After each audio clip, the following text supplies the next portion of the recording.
Wake up, buy here, pay here people. It's a beautiful day. Go grab yourself another cup of joe and say hello to Jim and Michelle Rhoads on the Buy Here, Pay Here Morning Show. Take it away, you two.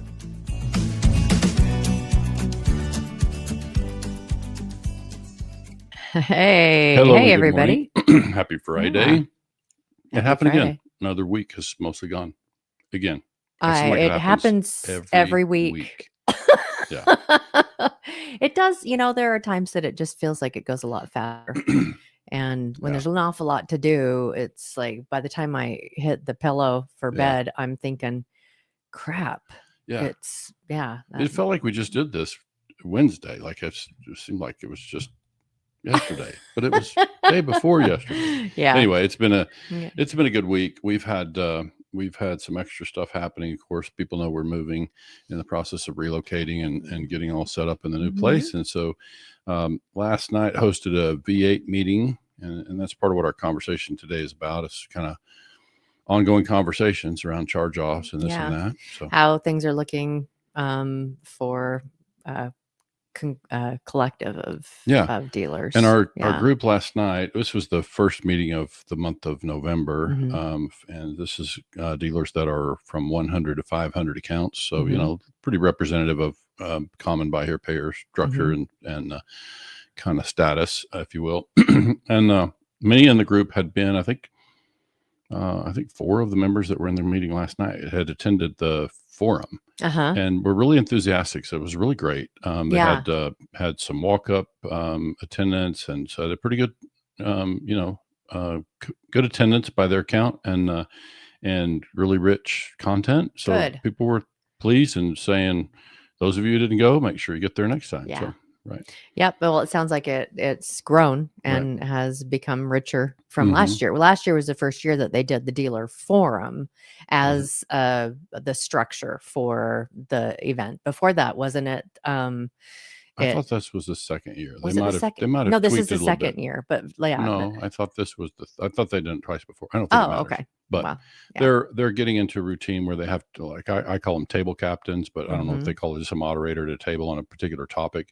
And then I think they rotate. I'm not sure exactly the format, but bottom line is you get dealers to get in around tables and have conversations with one another and learn from one another. And most said they had really good takeaways. Well, that's one of the reasons why we're always saying live conferences are a good idea, to at least attend one during the year, just so that you can get like a feel for what other dealers are experiencing one-on-one, be able to talk, make connections, talk to your vendors and a lot of them. So, of course, for the same reason, we also want to see dealers join a 20 group or one of our V8 dealer groups, because those conversations in a conference setting are wonderful. The problem is you don't know, somebody's giving you advice, but you don't know if they're any better in that area than you are, right? You don't get to see, or if they're numbers. Just blowing smoke because they're at a conference. That's true. But sometimes you get some really great ideas. Of course. So like the numbers, that's one thing, but the ideas, everyone loves a fresh idea, and teams love to hear a fresh idea. And so, it's a great idea. Yeah. And I didn't get it teed up to show on the screen, but I also prepared a link where dealers can book. I'll get it shared. I'll get the link shared with this broadcast, since I'm mentioning that dealers can start to book with me to do a recording where they'll pick 6, I'm calling it pick 6 like football thing, pick 6 questions out of a list of 10 or more that you would like to come and answer on video, just for the sake of the podcast going forward. And that way you don't have to be here live with us, but you can contribute to the conversation and answer the questions that you feel most comfortable with. So I'll share that link and people can get booked and come do those recordings with us. So shall we dive into the thing? Absolutely. It's a numbers day. Yeah. And we won't be here long, because there's, after looking at the numbers, by the time you take out dealers who didn't have 2024 data. So let me kind of help folks understand. Our objective here today is to, first of all, separate fact from fiction. Like, a lot of people are chattering on social media and this and that about charge-offs are through the roof and this and that. And so we just go back and we look at our actual data and we see what's actually happening. Well, by the time I strip out the dealers who didn't contribute full data for 2024, and I strip out some dealers who acquired paper during the period, some of those kind of things that would make their numbers skew. unusual, then, I end up with a pool of data from our V8 members, excuse me, where you've got reliable data, you've got data that's been validated, and you've got data that'll be meaningful here. And the way I chose to lay it out is just simple counts first. I just looked at number of sales and number of charge-offs. And so we can get that on the screen. I'll get it teed up here.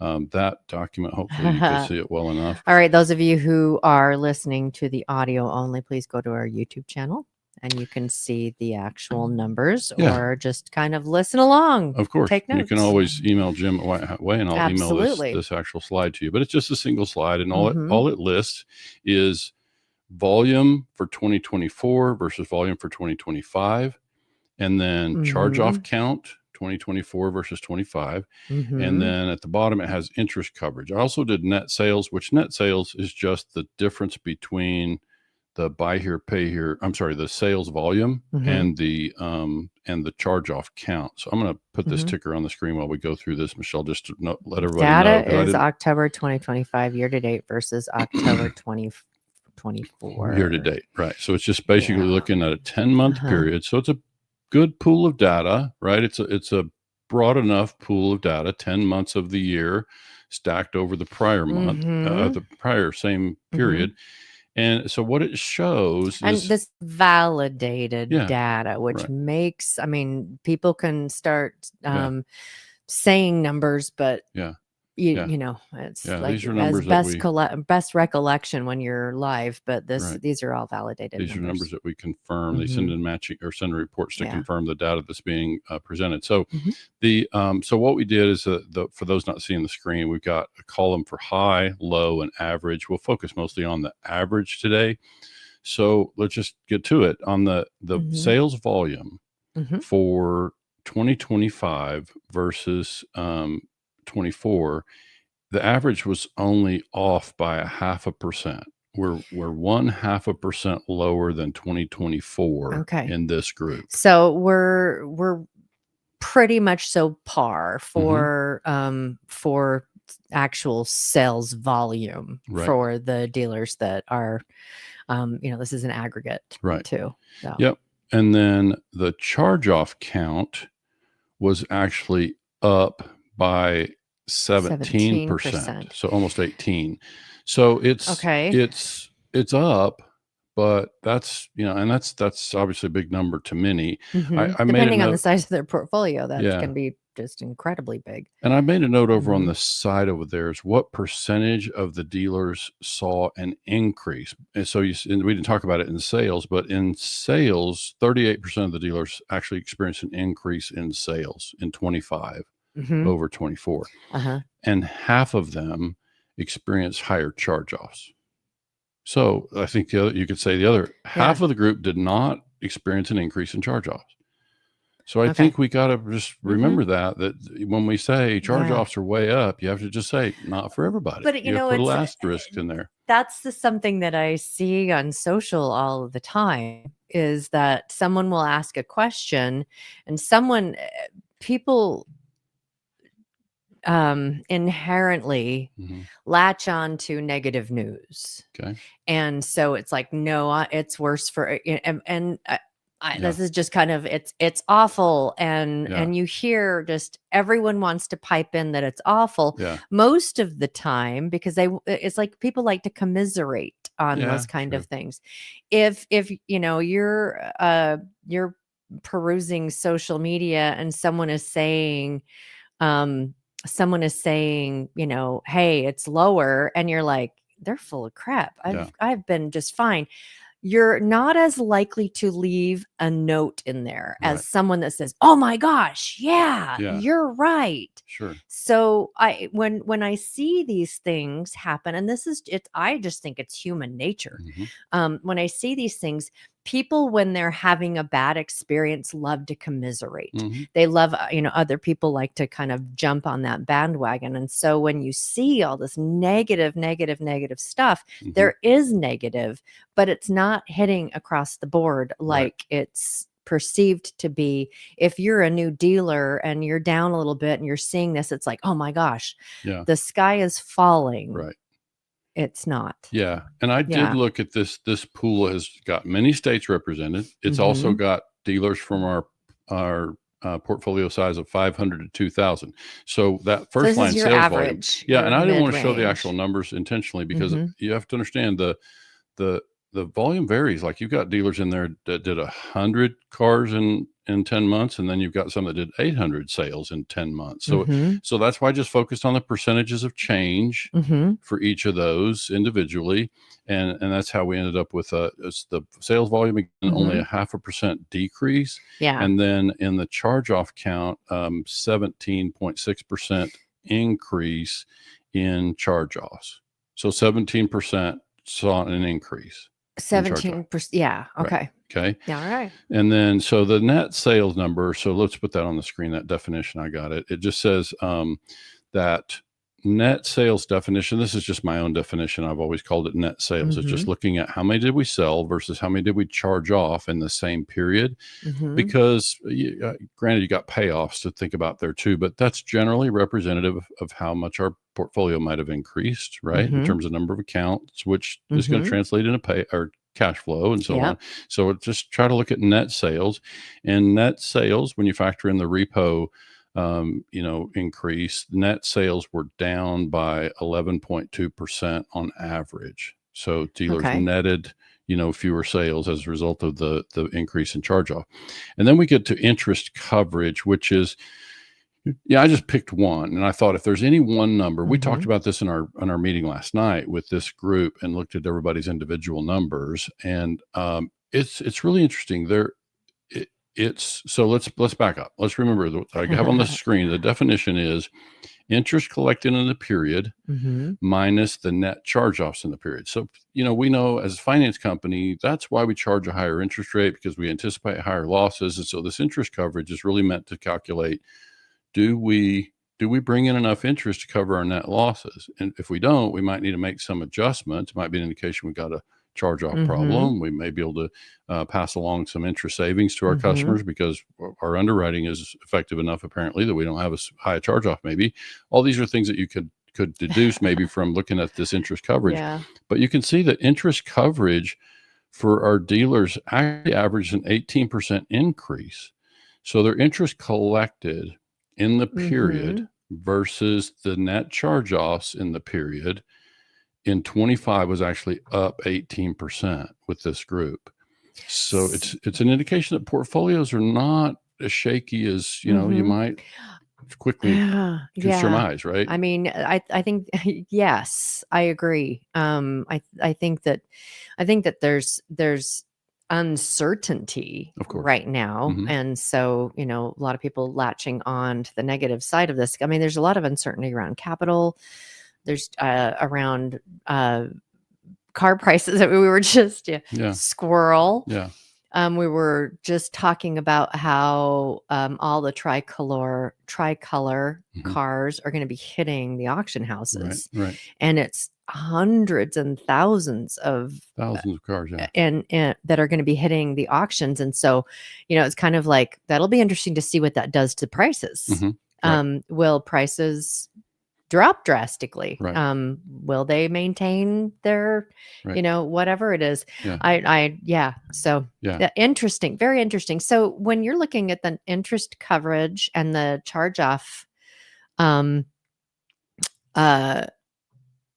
how do those counteract each other? Say again. So it's like, if on average we're seeing an 18% increase in interest coverage, and we're seeing an 17% interest or increase in charge-offs.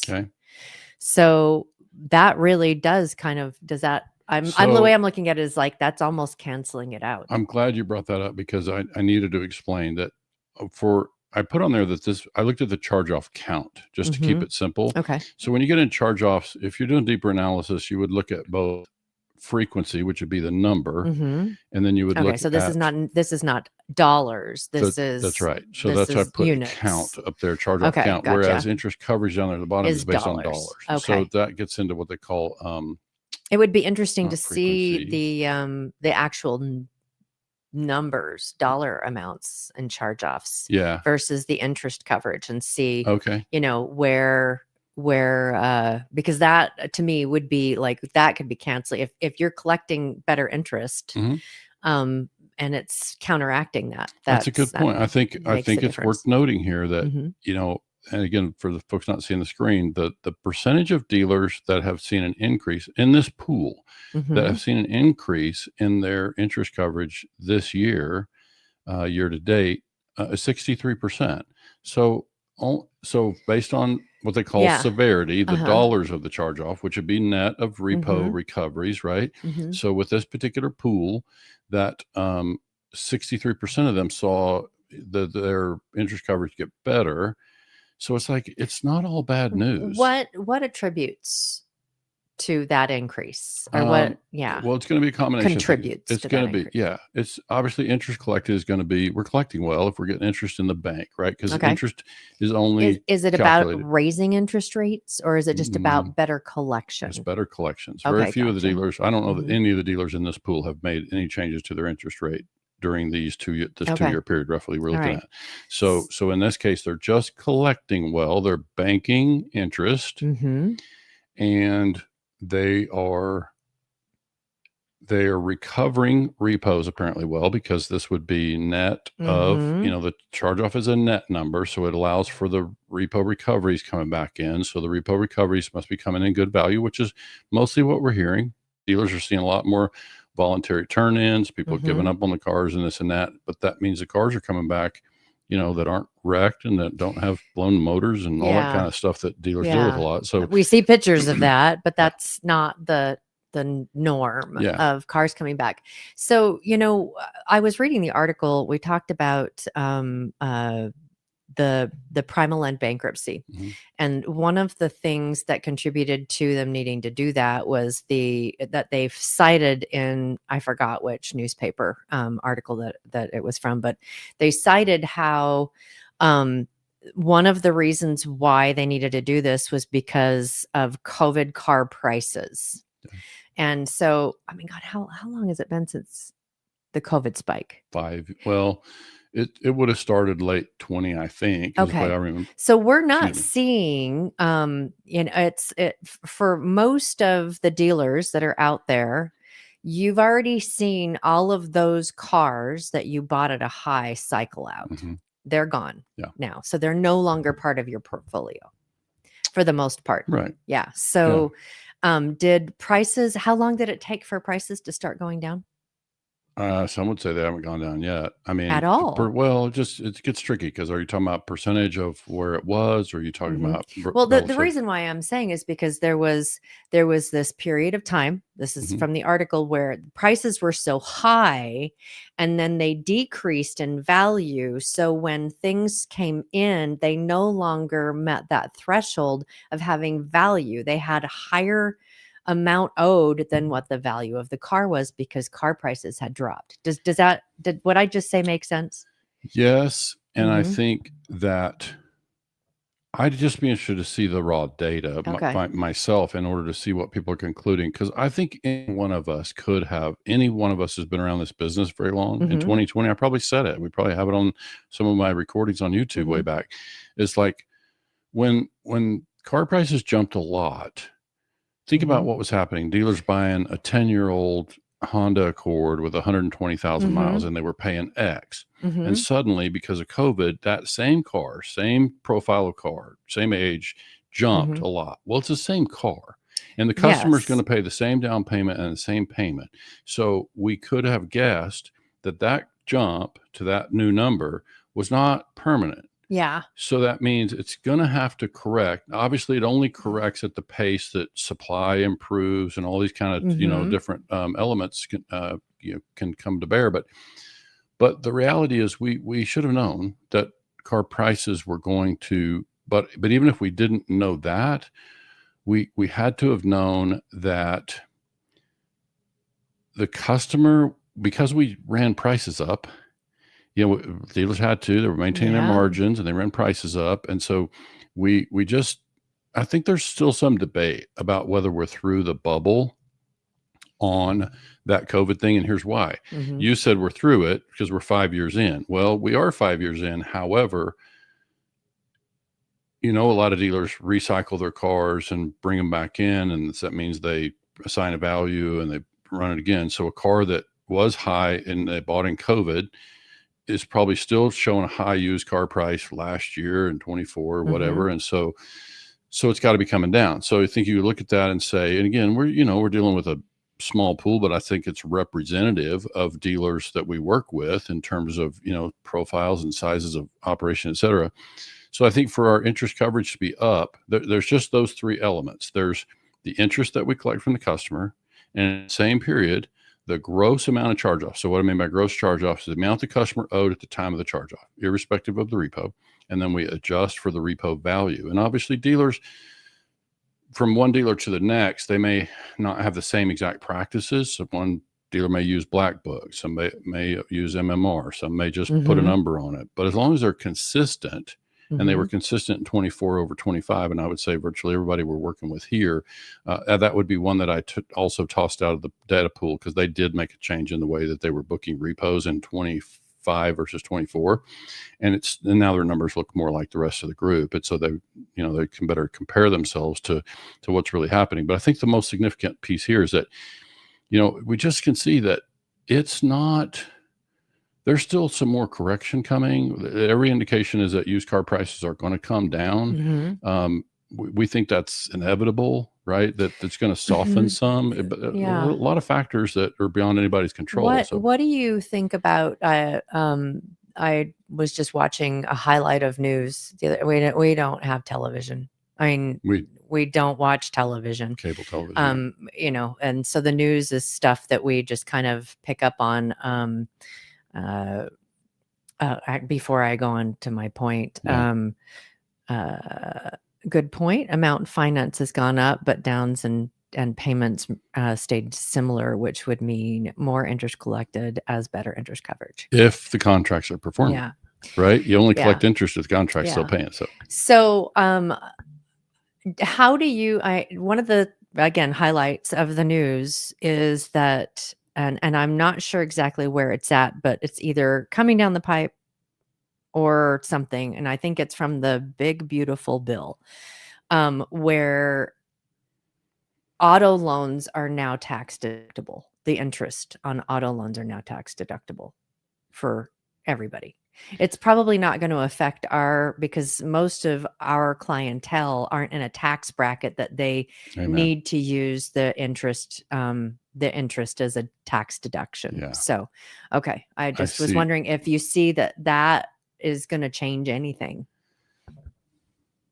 No. Okay, never mind. Not in our subprime sector. I don't. You won't see anything near term that feels like any kind of a change that you could attribute to that, because, as you said, the customer that for the dealer it will, but I mean the dealer, the car that they buy, they drive demos, but they drive. Yeah, that's true. Yeah. So they don't pay interest on their loans. So it's so I think I don't see a lot of I don't see a lot of change with that. I don't see our consumer in subprime, doing itemized deductions very often, and so I think it's pretty insignificant for us.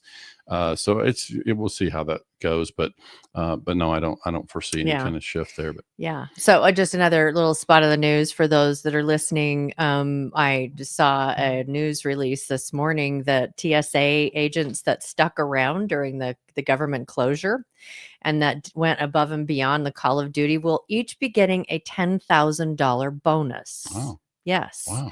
So I don't know how you change your marketing, but you go out to the airports and start handing out cars to all of the TSA agents. Hey, do you need a car? Hey, do you need a car? Hey, do you need a car? Because they're all going to be hitting a $10,000 bonus. Then it's like I don't know when they said it was going to be going through, but it was like a press release, or it was a live thing that I was watching. And that's also a recruiting tactic, because they can say the next time the government shuts down, you stick around. You too could get a bonus. You too can get a $10,000 bonus. Wow. So, we know that for the upcoming year, that tax tax money back to people within our customer base is supposed to be rising. So there will be, from all indicators, more money coming for that. So we, be prepared. We have tricolor cars hitting the market. I think this, like in the next month or two. Well, we don't know. It's going to be up to the bankruptcy court probably to release whenever they. Well, when that does, I mean, if it lowers car prices, that's a good time to buy if you've been holding on to a little reserve to get some cars that are at a lower price. It is the time of year when dealers would be stocking up in anticipation of tax refund season, and there was some question about whether or not tax refund season is going to be up. A lot of people say, according to the folks at TaxMax, it's going to be great. Yeah, I've heard that in the past, and dealers didn't experience the same. So we'll just find out what, we'll see what happens. But I got to ask you a quick question, just to aside. You and I haven't talked about this, but personally, Michelle, did you experience any impact from the government shutdown? Were you aware that the government, did you feel it? The only way I felt it was uncertainty about whether or not we were going to make it back to Utah for Thanksgiving on our flight. Just watching all of that. There was nothing else that had affected me at all. And it affected me and it affected me on the periphery around again, it's a feeling, the stress level for family members that rely on a government check of some kind, whether it be service or retired service or whatever. Me personally, I did not feel just the any potential of that. of a flight. I did not. Just trying to put government in perspective in our lives. No, I didn't. Yeah. Maybe we should shut the government down for a while. Whole thing for me is there is perceived threat, purveyors of fear is a real thing. And that fear sells. And it's interesting with most big things. That's like the news of the day, the government shutdown, the news of the day, and why everyone should be afraid or angry or whatever. And folks, I from my experience, the majority of things we are told to fear never happen. And so you think about all of the wasted energy we have around fearing what never happens. Now, do I say you should just go and be merry? I'm Pollyanna and everything is, half full. Maybe. But I mean, you make sure that you're always have your safety net in place, and you're doing the different things like that if you doubled your charge-offs, would you be okay?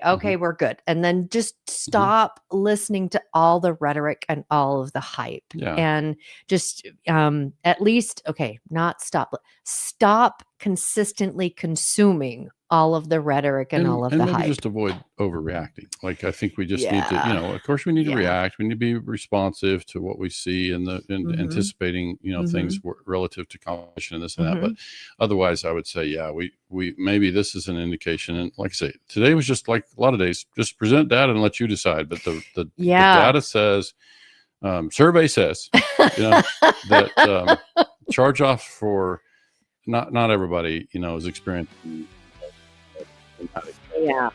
Well, and it's kind of fun because we listen to every time Jim finishes get to the data. Even though everyone gets the data, the conversation didn't turn towards the data until the last little bit of the meeting because they all wanted to talk about other things. And so, again, if you are interested in joining a V8 group, being a part of that conversation, hey, just come and join us. Some who are listening want to be in a group, they just don't know it yet. They don't Yeah, realize exactly. it. So if there's anything we can do to help you, please Let's get you call in or the group. text 903-816-0216. That is Jim's personal cell phone. Yeah. So, all right, everybody, thanks again for joining us. We really appreciate you taking the time to be a part of our day. Hope you guys have a great weekend, and we will see you on Wednesday. Thanks again.